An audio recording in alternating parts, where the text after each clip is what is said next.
আমি পারমিতা, ঝোলে ঝালে বাঙালিতে আজ তোমাদের তৈরি করে দেখাবো শাহি দই কাতলা। দারুণ লাগে খেতে, এর স্বাদ ভোলার নয়। বাঙালিরা মাছ খেতে খুব ভালোবাসে, নানা রকম আইটেম করে থাকে মাছে। এটা হলো একটা স্পেশাল আইটেম, শাহি দই কাতলা। এই রান্নাটা কিন্তু কাতলা মাছ দিয়েও হয়, আবার পোনা মাছ দিয়েও হয়। যেটা দিয়েই করো না কেন খেতে খুব ভালো লাগে। যে কোনো অনুষ্ঠানে দুপুরবেলা এই রান্নাটা ঝটপট তৈরি করে ফেলো, খেতে দারুণ লাগবে। সবাই খেয়ে বলবে সত্যিই মাছটা দারুণ ছিল।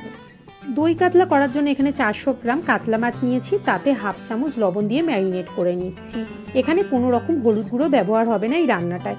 একটা মিক্সিং জার নিয়ে নিয়েছি, তাতে দিয়ে দিলাম বড় চামচের 1 চামচ চার মগজ, আর দিয়ে দিচ্ছি বড় চামচের 1 চামচ পোস্ত। তোমরা যে যেরকম ঝাল খাও কাঁচা লঙ্কাটা কম বেশি করতে পারো। এখানে আমি 4টে কাঁচা লঙ্কা দিয়েছি, আর দিয়ে দিচ্ছি 14 থেকে 15টা ভাঙা কাজু। 100 গ্রাম টক দই দিচ্ছি।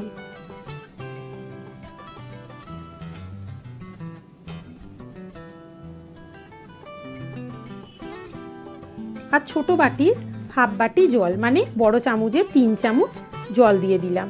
দিয়ে মিক্সিতে খুব ভালো করে পেস্ট করে নিচ্ছি। তোমরা চাইলে শিলেও বেটে নিতে পারো মশলাটা। খুব ভালো মতো পেস্ট হয়ে গেছে, বুঝতেই পারছো। এই মশলাটা কিন্তু শাহি দই কাতলা স্পেশাল মশলা। এর স্বাদ অনাবদ্য হবে, এই মাছের রেসিপিটা দারুণ লাগে। এখানে আমি কাঁচা লঙ্কা নিয়েছি গোটা, আর একটা বড় টমেটো ছোট ছোট টুকরো করে নিয়েছি। আর লাগছে স্বাদ মতো লবণ, কাশ্মীরি লঙ্কা গুঁড়ো। এটা শুধুমাত্র কালার হওয়ার জন্য ব্যবহার করেছি, তোমরা বাদ দিতেও পারো, কিন্তু এটা দিলে দারুণ হয়। আর দিয়ে দিয়েছি গোলমরিচ গুঁড়ো হাফ চামচ, গরম মশলা গুঁড়ো হাফ চামচেরও কম, 1/4 চামচ। আর লাগছে বাটার বড় চামচের 1 চামচ। আর এখানে বড় চামচের 1 চামচ চিনি লাগছে। গোটা গরম মশলার মধ্যে দারচিনিটা একটু বেশি লাগছে, দেখতেই পাচ্ছ একটু বেশি নিয়েছি। দারচিনির গন্ধটা খুব ভালো লাগবে এই রান্নাটায়। 2টো এলাচ নিয়েছি, আর 3-4টে লবঙ্গ নিয়েছি, 4 থেকে 5টা গোটা গোলমরিচ নিয়েছি। আর এই রান্নাটা কিন্তু সাদা তেলে হবে। কড়াতে তেল দিয়ে দিয়েছি, তেলটা ভালো মতো গরম হয়ে গেছে। মাছগুলো দিয়ে দিচ্ছি। মাছগুলো কিন্তু খুব লাল করে ভাজবো না, জাস্ট হালকা ব্রাউন হবে, তখনই মাছগুলো তুলে নেব। মাছের এক পিঠটা দেখো ভাজা হয়ে গেছে, খুব লাইটভাবে ভেজেছি, দেখতেই পাচ্ছ।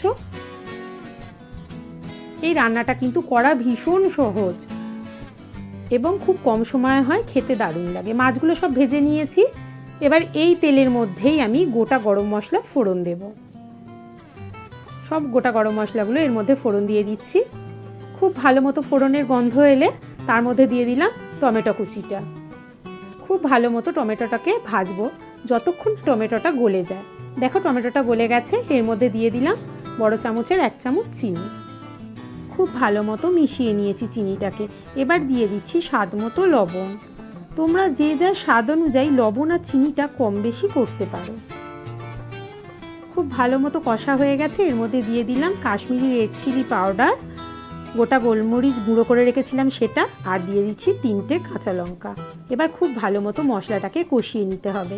দেখো তেল বেরিয়ে গেছে। এবার দই কাতলার জন্য যে স্পেশাল মশলাটা তৈরি করে রেখেছিলাম সেটা ভালো করে চামচ দিয়ে ঘেটে নিয়ে এর মধ্যে দিয়ে দিলাম। এর মধ্যেই অল্প একটু জল নিয়ে সেই জলটাও এর মধ্যে দিয়ে দিচ্ছি। তোমরা গ্রেভিটা যদি বেশি রাখতে চাও তাহলে জলের পরিমাণটা একটু বেশি দিতে পারো, কিন্তু এর গ্রেভিটা মাছের সাথে মাখা মাখাই ভালো লাগে। গ্রেভিটা দেখো ভালো মতো ফুটতে শুরু করে দিয়েছে। এর মধ্যে দিয়ে দিলাম ভেজে রাখা মাছগুলো।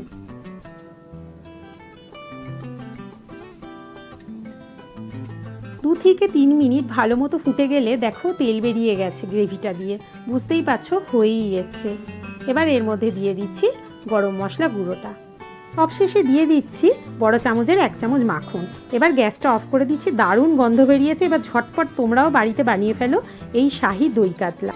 আমার রেসিপিগুলো ভালো লাগলে প্লিজ লাইক শেয়ার করো। নতুন বন্ধুরা যারা এখনও সাবস্ক্রাইব করোনি তারা অবশ্যই সাবস্ক্রাইব করো। ডেসক্রিপশন বক্সে অনেক রকম মাছের রেসিপি আমার চ্যানেলে আছে, তার লিঙ্ক দিয়ে দেবো, প্লিজ দেখো। ভিডিওটা দেখার জন্য থ্যাংক ইউ।